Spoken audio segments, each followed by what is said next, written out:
ImageA delay in a software update after a Boeing 737 MAX 8 like this one crashed in Indonesia in October is being scrutinized after the crash of another MAX 8 in Ethiopia last weekend. CreditCreditJoe Raedle, Getty ImagesBy Natalie Kitroeff, Nicas and Thomas KaplanWeeks. After a deadly crash involving a Boeing plane last October, company officials met separately with the pilot unions at Southwest Airlines and American Airlines. The officials said they plan to update the software for their 737 MAX jets, the plane involved in the disaster, by around the end of 2018. It was the last time the Southwest Pilots Union heard from Boeing, and months later, the carriers are still waiting for a fix. After a second 737 MAX crashed on Sunday in Ethiopia, United States regulators said the software update would be ready by April. Boeing was going to have a software fix in the next 5 to 6 weeks, said Michael Michaelis, the top safety official at the American Airlines Pilots Union and a Boeing 737 captain. "We told them, yeah, it can't drag out, and well, here we are. This delay is now part of the intense scrutiny over Boeing's response after the first air disaster, a Lion Air accident that killed 189 people in Indonesia. The second crash, involving an Ethiopian Airlines flight that killed 157 people, bore similarities to the first, pointing to potential problems with the automated system that requires the update. Planned fix was designed to detect the problem," said John Weeks, the president of Southwest's pilot union, "and keep it from recurring." Boeing officials told Southwest union leaders that they didn't believe any extra training was necessary beyond informing the pilots of how the software fix would function. The potential similarities between the two crashes were central to regulators' decision to ground the whole 737 MAX line, a family of planes that has been in service for nearly 2 years. Boeing is now in damage control mode, as carriers cancel flights and try to limit disruptions. Boeing declined to comment for this article. Along with the grounding, Boeing has been forced to halt deliveries of the jets, one of its best-selling planes. Authorities are trying to determine exactly what went wrong, while a senior Democratic lawmaker is planning to examine Boeing's communications with its regulators. The lawmaker, Representative Peter A. DeFazio of Oregon, the chairman of the House Transportation Committee, has said he will investigate the Federal Aviation Administration's certification of the 737 MAX, including why the regulator did not require more extensive training for pilots.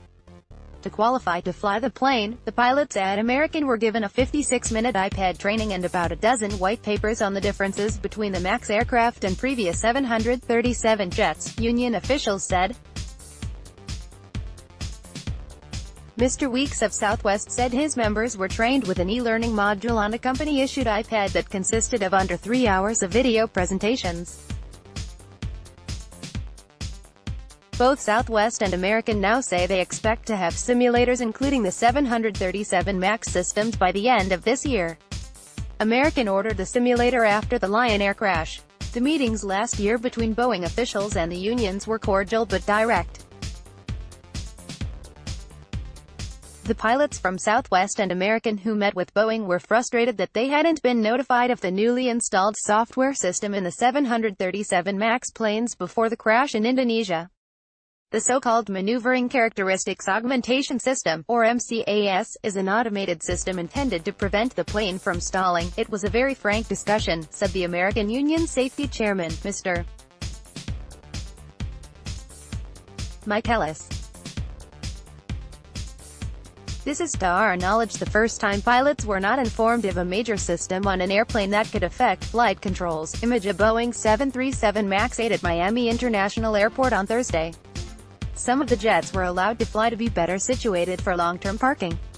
CreditCreditJoe Raedle, Getty Images. The pilots demanded more information about the system. Mr. Michaelis said it had been mentioned once in the appendix of the official aircraft manual, but without any explanation about what it was or did. In response to the pilot's request, Mr. Michaelis said, "Boeing concurred. The company has since provided the American pilots with basic information about MCAS, but it hasn't updated the official manual with a full explanation about how it works. Mr. Michaela said Boeing had partly attributed the delay to the recent government shutdown, which caused a backlog at the FAA. Daniel K. Elwell, the acting administrator of the FAA, said on Wednesday that the 35-day partial government shutdown that stretched from December until late January did not cause any delay in work on the software. For days after the Ethiopian crash, Boeing and the FAA stood by the safety of the plane. As regulators around the world grounded the plane, the FAA resisted doing the same. Mr. DeFazio said he stepped out of a hearing on Wednesday morning to speak with Mr. Elwell about the plane. Mr. DeFazio said Mr. Elwell assured him there was no cause for alarm. Within hours, President Trump announced the MAX would be grounded. One of my staff, her phone went bing, and there it was. Mr. DeFazio said. Mr. Elwell and the FAA's top safety official, Ali Barami, visited Capitol Hill on Thursday to brief members of the House and Senate about the agency's decision-making after the crash in Ethiopia. Mr. Elwell also made the rounds on morning television shows as his agency continued to face questions about its response to the crash as well as the earlier accident in Indonesia. "We're confident in the safety of the airplane," he said on CBS This Morning. "What we don't know is if there's a linkage between those two accidents, and now that we have the new evidence to suggest there very well may be, we grounded the airplanes to find the linkage." Mr. Trump, at the White House on Thursday, said he hoped the Boeing planes would be back in the air soon. "They have to figure it out fast," he said. "They're under great pressure." The three American airlines that operate 737 MAX aircraft, American and Southwest operate MAX 8s and United flies the MAX 9, have scrambled to limit any disruptions caused by the groundings. The airlines have shifted other available aircraft to replace the jets, canceled less popular flights to use those aircraft for busier MAX routes, and rebooked some flyers on other airlines. Cancellations will vary by the day based on the availability of other aircraft. American, which has 24 MAX 8 jets, canceled 85 flights out of 6,700 on Thursday, but it was able to limit the disruption by scrapping emptier flights on routes where it could rebook those passengers on later flights. For instance, it canceled flights from Dallas to Sacramento and Tucson, booking those flyers on later planes, and used those aircraft to instead operate busier routes between Miami and New York. Southwest, which has 34 MAX 8 jets, said it was able to shift enough planes around to cancel just 39 out of its 4,000 scheduled flights on Thursday. And United, which has 14 MAX 9 jets, was able to avoid any cancellations from the grounding on Thursday because it shifted many planes from its hub in Denver, where a snowstorm was already disrupting flights. There were still some 737 MAX jets flying in American skies on Thursday. The FAA